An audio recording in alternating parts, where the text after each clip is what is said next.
আসসালামু আলাইকুম। কেমন আছেন সবাই? আশা করি ভালো আছেন। আমিও আলহামদুলিল্লাহ ভালো আছি। তো আজকে সকাল সকাল ব্লগটা স্টার্ট করলাম। তো গতকাল থেকে সাফওয়ানার অনেক জ্বর ছিল।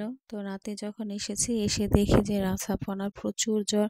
তো সারা রাত ঘুমাতে দেয়নি। তো আমি প্রায় সারা রাতই জাগনা ছিলাম।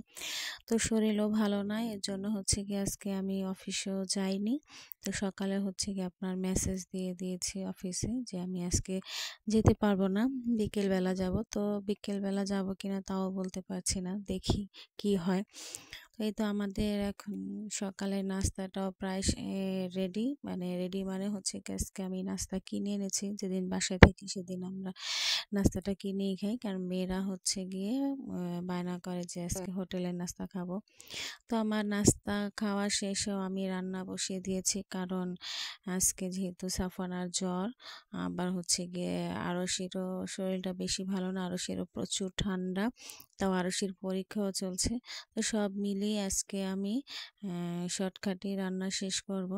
তো এই যে এখানে হচ্ছে গিয়ে আপনার পাতাকপি, পেঁপে আর হচ্ছে গিয়ে আপনার আলু দিয়ে মানে সব কিছু অল্প অল্প ছিল, সেজন্য আজকে আমি মানে এইভাবে ভাজিটা করেছি। তো মাঝে মাঝে এভাবে ভাজি করলে ভালোই লাগে। তো আজকে তাই আমি যেহেতু পাতাকপি অল্প ছিল, তো পেঁপেটা দিয়ে আমি ভাজিটা করেছি। তো খেয়ে দেখবেন, ভালোই লাগে। আমার কাছে তো ভালো লেগেছে, আপনাদের কাছে কেমন লেগেছে খেয়ে তারপর আমাকে জানাবেন। তো এই তো আমার হচ্ছে গিয়ে পাতাকপিটাও ভাজিটাও শেষ। তো এখন আমি হচ্ছে তো এই তো আমি এখন হচ্ছে গিয়ে শোল মাছ ভুনা করব। তো কিছুদিন আগে আপনাদের ভাইয়া শোল মাছ এনেছিল, সেই শোল মাছই আজকে রান্না করব।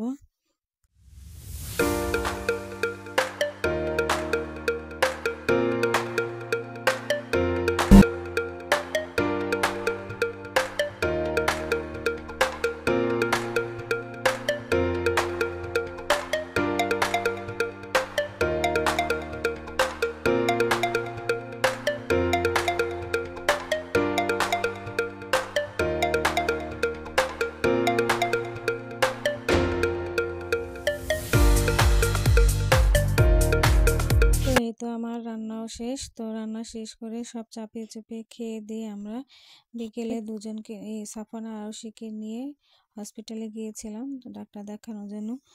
তো ওদের ডাক্তার দেখিয়ে তারপর বাসায় এসে সাফওয়ানা, আরশি আর রুবাইয়া আর হচ্ছে গিয়ে আমার মাকে, এই চারজনকে নাস্তা দিলাম।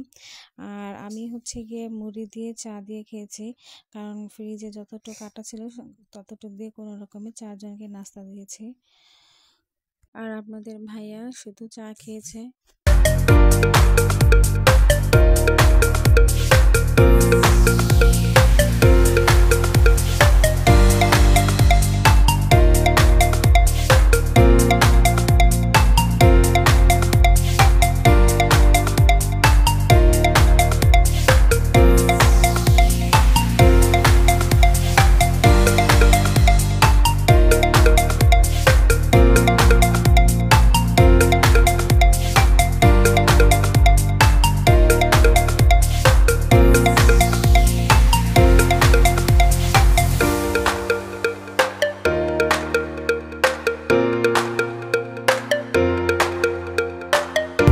তো আজকের ভিডিওটি এই পর্যন্তই, দেখাবো অন্য কোনো ভিডিওতে।